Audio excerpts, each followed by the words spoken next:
કદાચ વડીલ લોકો બેઠા હોય તો મારી વાત સાથે સંમત થઈ શકે છે. 1970 પહેલા બ્લડ પ્રેશરની નોર્મલ ડેફિનેશન કેટલી હતી? એટલે કે બ્લડ પ્રેશર નોર્મલ કેટલું ગણાતું હતું? તો કે 180/110 એ નોર્મલ બ્લડ પ્રેશર ગણાતું હતું. પછી ફાર્મસીઓની દવાઓ નથી વેચાતી, એટલે ઇન્સ્યોરન્સ કંપની વાળાને એપ્રોચ કર્યો અને એમ કરતા કરતા બ્લડ પ્રેશર ઘટતું ઘટતું ઘટતું અત્યારે 120/80 આવી ગયું છે. હવે એ લોકો પાસે કોઈ રસ્તો નથી, નહીં તો હજુ પણ ઘટાડી શકે એ લોકો. શુગર કેટલું હતું 1990 સુધીમાં? શુગર નોર્મલ લેવલ કેટલું હતું? તો કે જમ્યા પછીનું 180 ને ભૂખ્યા પેટનું લગભગ 130-40 ની આસપાસ. તો એમાં પણ એવી રીતના જ થયું. તો મારું કહેવું એવું છે કે રોગોથી નહીં પરંતુ ડાક્ટરોથી સાવધાન, એ મારું સૂત્ર છે. એમાં કોઈ ડાક્ટર મિત્ર હોય તો માફ કરજો, હું પણ પોતે જ ડાક્ટર છું. આજકાલનો વ્યવસાય એવો થઈ ગયો છે કે ડાક્ટર લોકો ઇન્સ્યોરન્સ આપે છે એટલે દવા લખી નાખે છે. કેમ?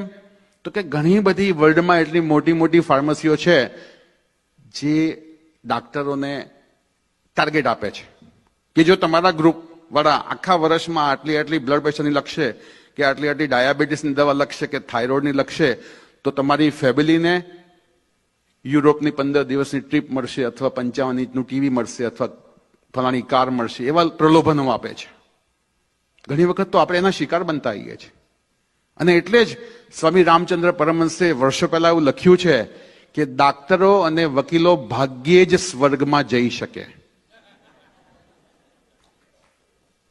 તો આ બધું થોડુંક જાણશું તો આપણે ઘણી વખતે શું છે, જેમ હમણાં સ્વામીએ કીધું કે બધું માનસિક સ્ટ્રેસથી વધે છે અને તદ્દન સાચું છે.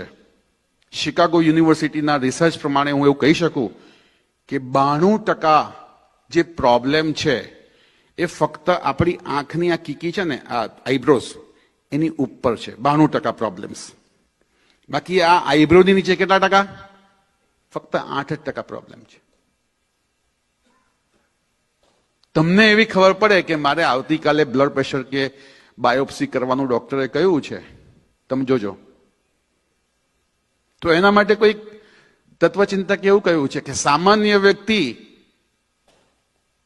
લેબોરેટરીમાં જાય, એક સામાન્ય વ્યક્તિ લેબોરેટરીમાં જાય અને દર્દી થઈને બહાર પડે. એનો મતલબ શું થયો કે આપણે બધું જ મગજથી વિચારીએ છીએ અને મગજથી વિચારવાથી તમારું બ્લડ પ્રેશર પણ વધી જશે, તમારા સાયકોસોમેટિક જેટલા પણ ડિસઓર્ડર્સ છે એ બધામાં વધારો થશે.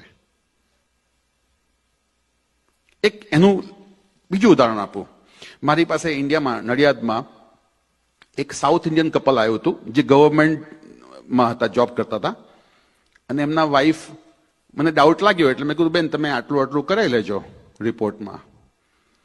રિપોર્ટ કરાયો હશે ને ખબર નહીં કોઈ કારણસર નહીં આવી શક્યા હોય, એમના હસબન્ડની કંઈક ટ્રાન્સફર થઈ ગઈ હશે. લગભગ 2.5 વર્ષે પાછા આવ્યા હશે મળવા માટે. મને રિપોર્ટ દેખાડ્યો. મેં કહ્યું આમાં તો ડાયાબિટીસ છે.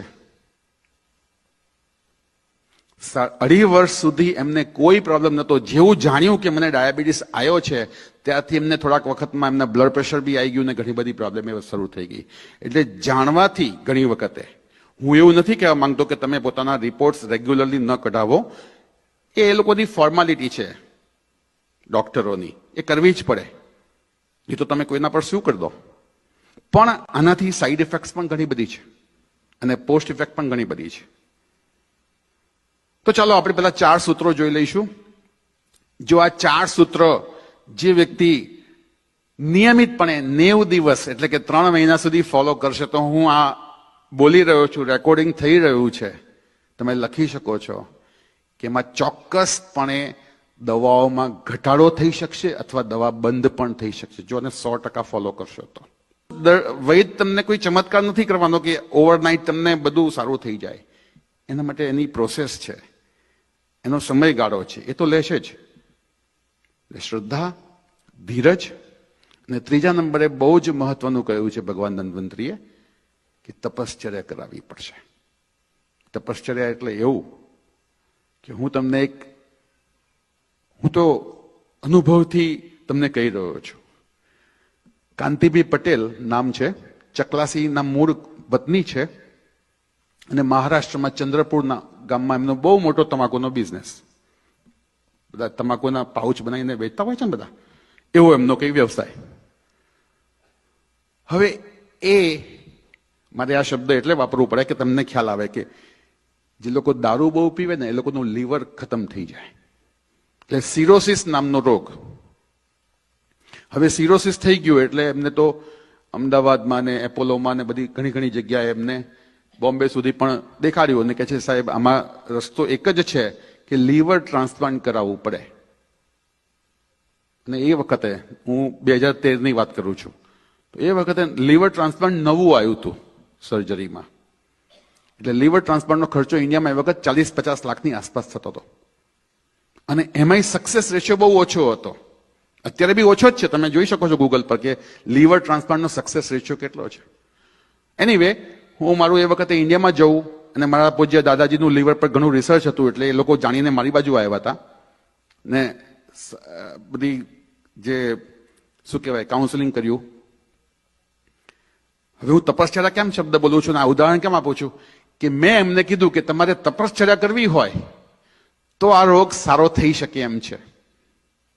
આટલું મોટું પેટ, એમને અઠવાડિયે કાણું પાડીને પાણી કઢાવવું પડતું હતું 3-5 લીટર જેટલું, અને ઇન્ફેક્શન થતા હતા. એટલે આમ તો 15 દિવસના એ મહેમાન હતા એવું ડોક્ટરનું કહેવું હતું. મેં એમને કીધું તપશ્ચર્યા કરવાની તૈયારી છે? હા, કારણ કે બધી હોપ પતી ગઈ હતી. હવે તમને તપશ્ચર્યાનો એક એક્ઝામ્પલ આપું. મેં એમને કીધું 6 મહિના સુધી તમારા મોઢામાં પાણી ન જવું જોઈએ અને અન્નનો કોઈ દાણો ન જવો જોઈએ. તૈયારી છે? તો પહેલા તો ગભરાયા. ફક્ત ને ફક્ત અમારી દાદાજીની રિસર્ચ ફોર્મ્યુલા, દૂધમાં, ગાયના દૂધમાં જ્યારે પણ દૂધ પીવે ત્યારે એ દવા નાખીને પીવાનું. ભૂખ લાગે તોય દૂધ પીવાનું ગાયનું, ને તરસ લાગે તોય પણ ગાયનું દૂધ જ પીવાનું. સાહેબ એમને એવો ચમત્કાર થયો, તમે આજે પણ હું નંબર આપી શકું, તમે પૂછી શકો. આજે બધી દુનિયા ફરે છે, મજાથી ખાઈ પીને મજા કરે છે. 3 વર્ષ સુધી મેં એમને ટ્રીટમેન્ટ આપી. અત્યારે બીજી ટ્રીટમેન્ટ આપું છું ડાયાબિટીસની, પણ લીવરના કોઈ પ્રોબ્લેમ નથી. એ પછી તો કેટલાય લીવરના આવા બધા પેશન્ટો. આમાં શું છે કે સાચી માહિતી નથી મળતી. હવે એમને પણ કહું છું, જે લોકોને ઇન્ડિયામાં તમારી ઓળખાણ હોય અને જે લોકોને દારૂની ટેવથી લીવર બગડી ગયું હોય અથવા બીજા કોઈ કારણથી લીવર બગડી ગયું હોય, કૃપા કરીને એમને એવું કહેજો ટ્રાન્સપ્લાન્ટ ના કરાવતા. હું જાહેરાત નથી કરી રહ્યો, પણ હું કોઈ ગરીબોની મદદ કરવા આવ્યો છું કે કદાચ તમારા ગામમાં કોઈ ઓળખતું હોય ઇન્ડિયામાં, તો બહુ નજીવા ખર્ચામાં સારું થઈ જાય છે. આમાં લાખોનો ખર્ચો નથી થતો. અને એ થયા પછી પણ, ટ્રાન્સપ્લાન્ટ કરાયા પછી પણ 10 માંથી 3 જ વ્યક્તિ બચે છે. અને જે બચે છે એમને આખી જિંદગી 20,000 રૂપિયા દર મહિનાનો ખર્ચો છે. એન્ટીબાયોટિક ખાવી પડે આખી જિંદગી. હવે વાત ક્યાં છે કે જે લોકો 60 થી નીચેના છે એ લોકો કાલથી પ્રયત્ન કરશે. જે લોકો 4 ગ્લાસ પી શકતા હોય તો 4 ગ્લાસ, નહીં તો શરૂઆત 2 ગ્લાસની તો કરજો જ. 2 ગ્લાસ ધીરે ધીરે અઠવાડિયામાં 3 ગ્લાસ કરજો, પછી ત્રીજા અઠવાડિયે 4 ગ્લાસ સુધી આવી જજો. જે લોકો 60 ની નીચે છે. અને પાણી બહુ ગરમ પણ ના હોવું જોઈએ, નવશેકું પાણી, લુકવમ. બેસીને 4 ગ્લાસ, એક શ્વાસમાં 1 ગ્લાસ પીવાનો છે. સવારનું પાણી, પહેલું પાણી ઘૂંટડે ઘૂંટડે નથી પીવાનું. ઘૂંટડે ઘૂંટડે પીશો તો એ પચી જશે, એમાં સલાઈવા ભેગી થશે તો પચી જશે, તો એ આગળમાં એટલે પેશાબમાં વધારે તમને જવું પડશે. પણ ઘૂંટડે ઘૂંટડે નથી પીવાનું. પહેલો ગ્લાસ એક જ શ્વાસમાં પીવાનો છે, બીજો ગ્લાસ એ પણ એક જ શ્વાસમાં. તો શું થશે? એ પચશે નહીં પાણી, અને સીધું એ તમારા લાર્જ ઇન્ટેસ્ટાઇનમાં પ્રેશર ઊભું કરશે. અને લાર્જ ઇન્ટેસ્ટાઇનમાં બધો મળ હોય ને આગલા દિવસ, તો બધું ત્યાં જ જમા હોય. તો ત્યાં પ્રેશર આપવા માટે આપણે એક શ્વાસમાં જ પાણી પીવાના છે. 2 થી 3, 3 થી 4. જે લોકો 60 થી નીચે છે, 60 થી ઉપર વાળા છે, એ લોકો 3 ગ્લાસ પીશે. શરૂઆત 1.5 ગ્લાસથી કરજો, જે લોકો 60 થી ઉપર વાળા છે.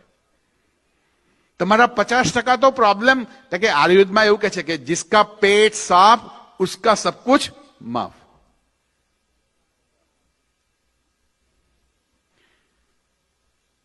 પાણી દવા તરીકે કામ કરે છે જો એની સમજ હોય તો. પાણી અમૃત તરીકે કામ કરે છે, નહીં તો પાણી વિષ પણ બની શકે છે. ખાધા પછી તમે જે લોકો પાણી પીવે છે જબરદસ્ત, જેવું ખાય ને એવું સીધું 1-2 ગ્લાસ પાણી ઠંડુ પાણી એમને જોઈએ. મિત્રો, આ જ રોગને તમે આમંત્રણ આપો છો આ પાણીથી જ. કેમ કે તમારી જઠરાગ્નિ તમારી પ્રદીપ્ત થઈ હોય, ખાધા પછી બધા જ્યુસીસ બધા છૂટા પડ્યા હોય અને તમે ઠંડુ પાણી પીને અથવા એમને પાણી પીને તમે એને ડાયલ્યુટ કરી નાખો છો, એટલે જ બધા પ્રોબ્લેમ શરૂ થાય છે. એટલે હું વિનંતી કરું કે ખાધા પછી ફક્ત એક જ ઘૂંટડો પીવો, મોઢામાં ફેરવીને પી જાઓ. ખાવાની મધ્યમાં 3 થી 5 ઘૂંટડા પી શકાય, મધ્યમાં. એટલે કે આપણે 2 ટાઈપ્સના ગ્રેન્સ ખાઈએ છીએ. રોટલી ને શાક પહેલા ખાઈએ છીએ અને પછી દાળ ને ભાત અથવા કઢી ખીચડી ખાઈએ છીએ. તો રોટલી શાક પતી જાય અને દાળ ભાત તમે શરૂ કરો, એની વચ્ચે તમે 3 થી 5 ઘૂંટડા પાણી પી શકો છો. અને જે લોકો 60 વર્ષથી ઉપરના છે એ લોકો તો આખા દિવસ દરમિયાન 900 પાણી જ પીવે, કોઈ ડોક્ટરની જરૂર નહીં પડે. 900 પાણી પીશો તો, કારણ કે એ લોકોની ઉંમરમાં શું વાયુ તત્વ વધારે વિકૃત હોય છે, અને વાયુ વિકૃત હોય, વાયુને ઠંડી વસ્તુઓથી દુશ્મની હોય. એટલે તમે ઠંડુ પાણી નાખ્યું એ તમારું પાચન તંત્ર મંદ. તો સવારે ઉઠીને 3 અથવા 4 ગ્લાસ ઉંમર પ્રમાણે પીવાનું છે. પછી જેટલી વખત જમો એના કલાક પહેલા અને કલાક પછી એ વચ્ચે પાણી નથી પીવાનું. જેમ કે 1 વાગે જમવાનું છે તો 12 વાગે પછી પાણી નહીં પીવાનું. જમતી વખતે વચ્ચે 3 થી 4 ઘૂંટડા 5 ઘૂંટડા પી શકાય, મધ્યમાં એક જ વખત. જમ્યા પછી એક જ ઘૂંટડો, જમ્યા પછી 1 કલાકે તમે પી શકો છો પાણી. અને છેલ્લે મારા દાદાજીનો એક મેસેજ આપીને હું મારું વક્તવ્ય પૂરું કરું છું. જ્યારે હું 14 વર્ષની આસપાસ હતો તો મારા ઘરે દાદાજીની સાથે એમના ગુરુ આવતા, નિયમિત આવતા. તો નિયમિત આવે અને એમને પછી દૂધની આદત, ચા નતા પીતા. હવે દૂધ પીવડાવે એટલે દૂધમાં પછી ઇલાયચી વાળું દૂધ આવે અને જોડે સાકરની વાટકી મૂકે અને પછી જેટલી જોઈતી હોય નાખે. તો હું આવું કાયમ જોઉં તો મને આ વખતે ઈચ્છા થઈ કે દાદાજી હું દૂધ લઈ આવું છું ગુરુજી માટે. હું દૂધ લઈને ગયો, પૂછ્યું કેટલું સાકર કેટલી નાખું? તો ગુરુજી કહે છે 1-1.5 ચમચી નાખ બેટા. તો જેવી હું વાટકી ઉઠાઈને નાખવા જઉં છું તો એ વાટકી મારા હાથમાંથી સમહાવ, નાનો હતો ને બહુ આમ એક્સાઇટ થઈને કદાચ કરવા ગયો હોઈશ તો મારા હાથમાંથી વાટકી એવી છૂટી કે લગભગ 70% સાકર બધી દૂધમાં પડીને બાકી બહાર પડી ગઈ. તો મારા દાદાએ મારી તરફ આંખ કાઢી. એટલે ગુરુજી જોઈ ગયા કે આંખ કેમ કાઢી? તો કે તમે 1-1.5 ચમચી કીધીને એને આખી લગભગ અડધી પોણી વાટકી અંદર નાખી દીધી. તો કે નાખી દીધી એનો મતલબ એ થયો કે દૂધ ગળ્યું થઈ ગયું? જ્યાં સુધી હું એ ચમચી લઈને હું એને હલાવીશ નહીં ત્યાં સુધી દૂધ મોડું જ રહેશે. સેમ એવી રીતના હું અહીંયા વારે વારે આવીને દર 2-4 વર્ષે તમને આવીને હું ઘણા ગોલ્ડન સૂત્ર આપીશ, પણ તમે જો એને 3 મહિના સુધી મહેનત નહીં કરો, એને નહીં હલાવો તો આપણું જીવન પણ મોડું જ રહેશે. એટલે આશા રાખું કે બીજી વાર આવું તો તમે બધા અનુભવમાં હશો. જય સ્વામિનારાયણ. અને અહીંથી જતી વખતે મારા ફ્લાયર છે, ફ્લાયર લઈને જજો. તમને ભવિષ્યમાં કંઈ પ્રશ્ન પૂછવા હોય ઓનલાઈનથી કે ફોનથી તો તમે વેલકમ છો. જય સ્વામિનારાયણ.